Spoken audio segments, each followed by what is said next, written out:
So reka twigarukire mu karere ka Bugesera mu murenge wa Nyamata kandi mu mujyi rwagati neza cyane.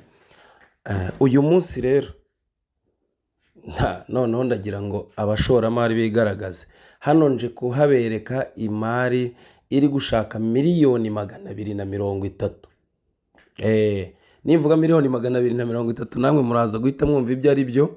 Hano nje kubereka igipangu kinini cyane kandi kiri ahantu heza mu mujyi rwagati muri metero 30 uturutse kuri kaburimbo, ndetse kandi harimo ibikorwa byinshi cyane. Ahantu wakubaka hoteli, ahantu wakubaka apartment, ahantu wakubaka buri kimwe cyose muzi neza ko ari business yinjiza amafaranga.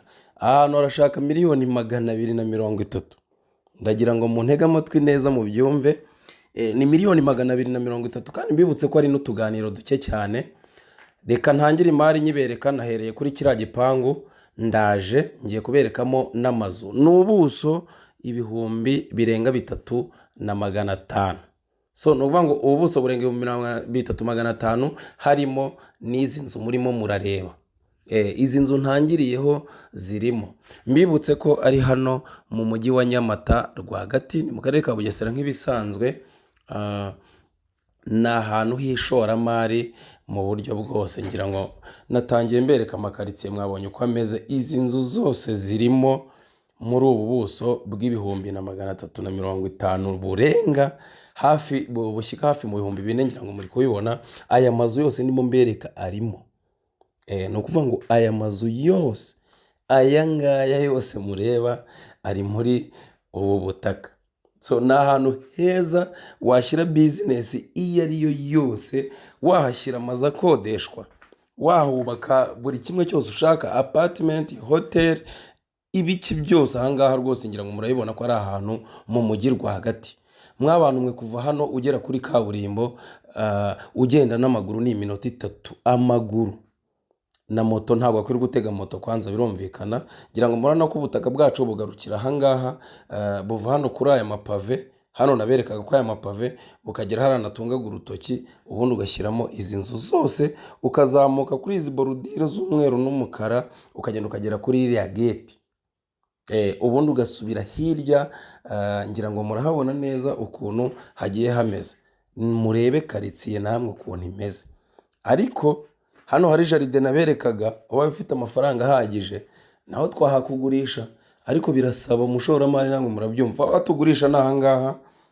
Hano mureba nerekeje kamera, harimo iyi jaride yose muri kubona, hakabamo iyi nzu nziza ya kadasiteri murimo mureba.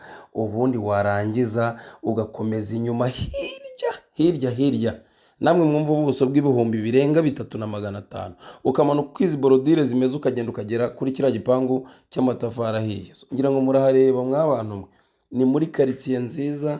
Mbibutse ko ari mu mujyi wa Nyamata, harashaka miliyoni 230. Ibiganiro byo biramutse binajemo ntabwo ari byinshi. Nta biganiro byinshi biri kwiyimari kuko iyirigurisha ni ibintu bigaragara. Ni hano ku mashuri ya Fawe cyangwa se kuri Maranyundo Girls School ku bantu bahazi, cyangwa se mu marembo ya stade ya Bugesera. Ubwo ni mu kaboko k'ibumoso uzamuka ujya ahitwa ku Gahembe. Ukigera muri ku marembo ya stade ya Bugesera rero ureba mu kaboko k'ibumoso ubugeze aho iyi mari iri. Murahareba ariko iyi ni imari yigurisha. Manuka kwizi borodire zimeze ugere neza kuri kiriya gipangu, harandimo ntunga urutoki, niho imari yacu igarukiye. Ugasubira hirya ugashyiramo aya mazu yose aya mureba, ugakomezamo inyuma. Ubuso burenga ibihumbi 3,500. So bivuze ngo ni hafi ibihumbi 4. Ubwo ndavuga metero kare. So murabyumva ko ari hafi igice cya hegitari. Rero mwabantu mwe mbahaye ikaze mu karere ka Bugesera.